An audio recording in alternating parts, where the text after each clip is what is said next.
আচ্ছা, কখনো টিস্যু দিয়ে গোলাপ ফুল বানিয়েছো? চলো বানাই।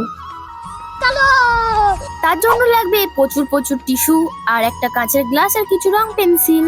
গ্লাসের ওপরে এরম করে রং পেন্সিল দিয়ে সুন্দর করে কালার করে দিতে হবে। তারপর তোমাদের যতটা ইচ্ছা তোমরা ততটা টিস্যু নিয়ে নেবে, তারপর পরে এমনি করে ছাপ দিয়ে গোল করে কেটে নিতে হবে। তোমরা যেমন গোলাপ ফুল চাও সেমনি ভাবে অনেকগুলো কেটে নেবে, আর আস্তে আস্তে সাবধানে খুলবে, এগুলো ছিঁড়ে যাওয়ার ভয় খুব, কারণ এগুলো খুব পাতলা টিস্যু। সব পাপড়িগুলো ছাড়ানো হয়ে গেলে একে একে আটা দিয়ে এইভাবে লাগাতে হবে, আমি যেমন করছি। কিন্তু কোনো রকম ভাবে গ্লাসের উপর আটা দেওয়া যাবে না, গ্লাসের উপর আটা দিলে আর খুলতে পারবে না ফুলটা লাস্টে।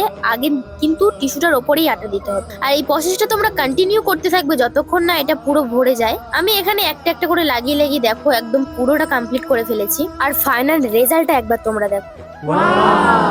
ফুলের স্টিকটা বানাতে আমি এখানে একটা চুড়িকে অর্ধেক করে কেটে সোজা করে নিয়েছি, তার উপরে আমি ভালো করে পেঁচিয়ে দিয়েছি মাস্কিং টেপ। আর আমার কাছে দুটো আর্টিফিশিয়াল পাতা ছিল, আমি সেটাকে অ্যাটাচ করে দিয়েছি ওটার সাথে। এবার দেখো ফাইনাল লুক কি সুন্দর লাগছে, পারলে তোমরা এটা কালারও করতে পারো। বাই দ্য ওয়ে, এবার তোমরা দেখে বলো আমার এই সুন্দর দুটো গোলাপ ফুল কেমন হয়েছে। আর তোমরা যদি চাও এই ফুলটার জন্য আমি থাকার জায়গা করি তাহলে সেটা অবশ্যই কমেন্টে জানিও। আজকে তাহলে আসি, দেখা হবে পরের মিনি ব্লগে। টাটা।